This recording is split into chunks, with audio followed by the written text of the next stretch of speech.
Vamos iniciar com oração. Pai amado, Pai justo e querido, obrigado, Senhor, por tudo que o Senhor tem feito em nosso meio. Toma nas tuas mãos, Senhor, cada vida, Senhor, que estiver, Senhor, vendo essa live. Abençoa, Senhor, protege, ampara, derrama, Senhor, da tua glória, da tua presença, porque tu és maravilhoso, digno de honra, de adoração. Amém. Glória a Deus. A palavra que eu vou deixar nessa noite se encontra em Jeremias capítulo 33, versículo 3. Glória a Deus. E o tema desta mensagem são as 4 promessas de Deus para a vida daquele que clama. Amém? Glória a Deus. Diz o seguinte, Jeremias capítulo 33, você que tiver Bíblia, abra aí em nome de Jesus, acompanhe juntamente comigo. Jeremias 33, 3 diz o seguinte, glória a Deus. Clame a mim, e eu responderei. Veja só. E lhe darei coisas grandiosas e insondáveis que você não conhece. Glória a Deus. Clama ao Senhor. Então, a primeira coisa que precisamos entender é que o clamor é diferente de oração. Clamar significa suplicar, implorar, falar em voz alta. Clamor é um grito da alma. É aquele momento de aflição, de angústia, onde todo o cenário à sua volta diz que não dá, que não tem jeito, e você rasga o seu coração diante de Deus. O clamor muitas vezes é realizado sem palavras, mas apenas com lágrimas, pois você está passando por uma situação tão difícil que já lhe faltam palavras para orar. Você só sabe chorar na presença de Deus, mas creia nesta noite que Ele está recolhendo as tuas lágrimas em forma de clamor. Se a oração de um justo pode muito em seus efeitos, imagina o clamor de um justo. E é exatamente sobre isso que o Espírito Santo de Deus deseja ministrar hoje aos nossos corações. Deus está dizendo, clama a mim. No meio da provação, a tendência natural do ser humano é murmurar, é reclamar, é questionar, mas o Senhor nos intima nesta noite a clamá-lo. E o clamor é para Deus, não para as pessoas. Em meio aos problemas e dificuldades, falamos sobre os nossos problemas para outras pessoas na esperança de que elas nos ajudem. Mas não falamos para Deus. Muitos só se lembram de clamar a Deus depois que já tentaram de tudo para resolver os seus problemas. Mas quando olhamos para o texto que está em apreço que lemos, vemos que não é o profeta que pede para clamar a Deus, mas é o próprio Deus dizendo, clama a mim. Segundo, ter promessa não nos isenta de clamar. Quantos aqui tem promessa de Deus na sua vida? Mas precisamos entender que ter promessa não nos isenta de clamar, mas precisamos fazer a nossa parte, que é clamar ao Senhor, nosso Deus Todo-Poderoso. Temos o exemplo de Isaac e Rebeca. A Bíblia diz que Isaac orou insistentemente ao Senhor por sua mulher, porque ela era estéril, e o Senhor ouviu as suas orações, e Rebeca, sua mulher, concebeu. Eu sigo a um Deus que ainda faz com que a mulher estéril dê à luz. Perceba que Isaac poderia ter cruzado os braços, afinal a promessa de Deus estava sobre a sua vida, mas mesmo que ele tendo uma promessa de Deus na sua vida, ainda assim ele resolveu clamar insistentemente ao Senhor. Deus faz promessas, Ele é fiel para cumprir cada uma delas, porém o Senhor também quer ver em nós a perseverança no clamor até o cumprimento da promessa. Então, receba esta palavra nessa noite, compartilhe esta live. Eu não sei qual foi a promessa que o Senhor fez para você, mas guarde essa palavra. Ter promessa não nos isenta de clamar ao Senhor, não. Terceiro, primeira consequência do clamor é responder-te-ei. Todo clamor tem resposta. Porém, ele precisa passar pelo processo do tempo. Isaac teve que clamar ao Senhor por 20 anos, insistentemente, até o dia em que Deus enviou a resposta e sua esposa Rebeca gerou Esaú e Jacó. O cego Bartimeu também teve que clamar insistentemente E o que mais chama a atenção é que parte da multidão que andava com Jesus repreendia o cego e mandava ele se calar. Isso nos faz entender que muitas vezes, não é, quem vai querer calar sua voz, quem vai querer fazer com que você venha desistir de clamar, não é o ímpio, não são as pessoas lá de fora, mas muitas vezes são pessoas que andam com Jesus. Diante de tudo isso, diante de todo esse cenário, o que precisamos entender é que a resposta de Deus vem para as nossas vidas quando a gente clama, mas às vezes não vem no meu tempo, é no tempo do Senhor. Mas até lá, eu vou continuar clamando. Outra lição sobre o responder é: nem sempre a resposta de Deus é favorável ao que eu quero.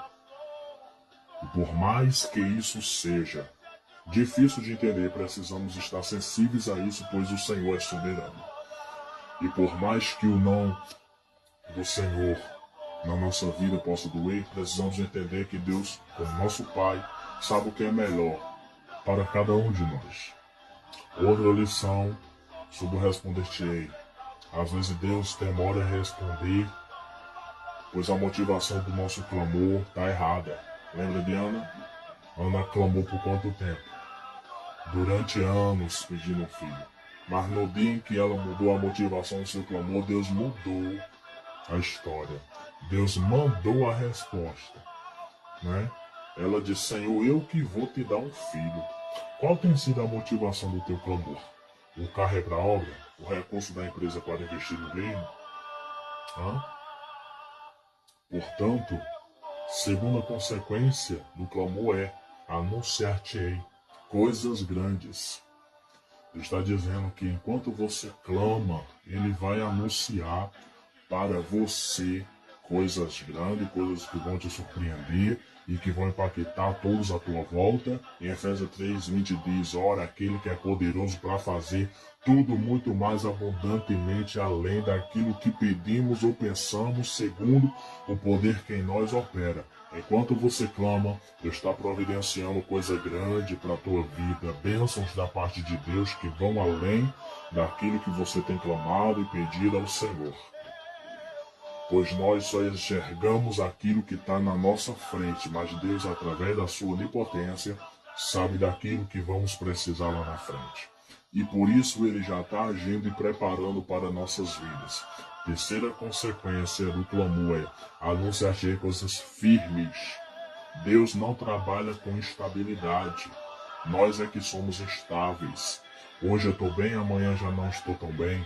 Hoje eu quero uma coisa, mas amanhã eu quero outra. Mas o Senhor está dizendo: aquilo que eu tenho para você são coisas sólidas, concretas e verdadeiras. Veja o que diz em Números 23:19.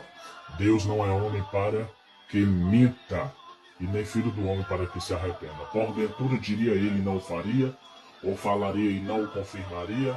O que Deus tem para a sua vida são coisas firmes, são promessas que não deixarão você abalado, mas são promessas que trarão sustento de Deus para a sua casa, para a sua família e para a sua história. Quarta consequência do clamor: que não sabes. Veja só. Quantas vitórias você já recebeu da parte de Deus, sendo que você nunca orou por elas? Talvez hoje você tenha um emprego, uma área onde você jamais imaginou que trabalharia. Talvez hoje você tenha um negócio próprio, não é? Sendo que há pouco tempo atrás você já jamais se imaginou como um empreendedor. Talvez hoje você tenha bênçãos financeiras, sendo que você jamais imaginou que poderia conquistá-las. Você há de conver comigo sobre isso. Então, é dessa forma, entendeu? Deus, ele age de uma maneira que nós não podemos explicar, né?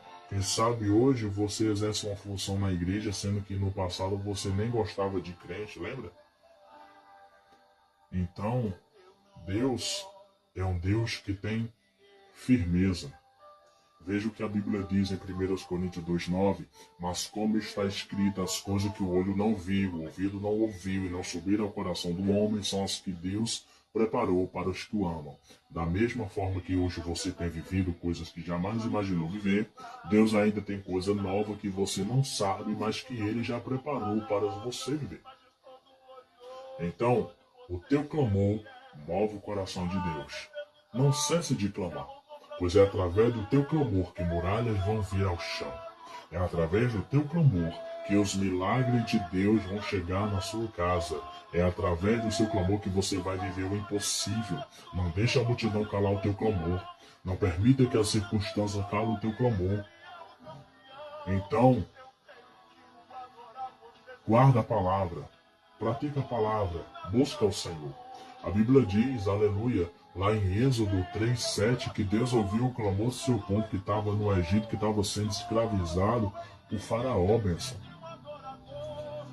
Deus ouve o clamor. A Bíblia diz lá em 2 Samuel 22:7 que o rei Davi nos revela que Deus ouviu seu clamor lhe dando grandes livramentos. Deus é o Deus de livramento. A Bíblia diz Jonas 2:2, né? Que Jonas, quando estava dentro do ventre de um grande peixe, Deus ouviu o seu clamor. Marcos 10:47 diz que um cego à beira do caminho, que ao ouvir que Jesus ali passava, clamou com grande voz, pois sabia que só Jesus poderia lhe socorrer. Atos 12 fala sobre Pedro, que estava preso e sentenciado à morte, mas a igreja fazia contínua oração e Deus mandou o anjo para livrar Pedro da prisão. Atos 16:25 diz que Paulo e Silas na prisão, né, estavam ali, oravam e cantavam. Então, ao invés de eles murmurar, ao invés de eles estar ali murmurando, eles oravam, eles cantavam ao Senhor. Deus mandou o terremoto que abriu todas as portas da prisão. Portanto, clame, busque, adore, esteja na presença do Senhor continuamente, né? Vamos orar. Pai, obrigado por esta palavra. Que nós venhamos clamar, buscar, interceder. Abençoa a vida desse meu irmão, dessa minha irmã que viu essa live, Senhor. E daqueles que hão de ver esta publicação. Que essas vidas venham ser edificadas. E que a tua glória venha ser manifestada na vida de cada um. Em nome de Jesus, amém. Fiquem na paz do Senhor, curtam e compartilhem. Glória a Jesus.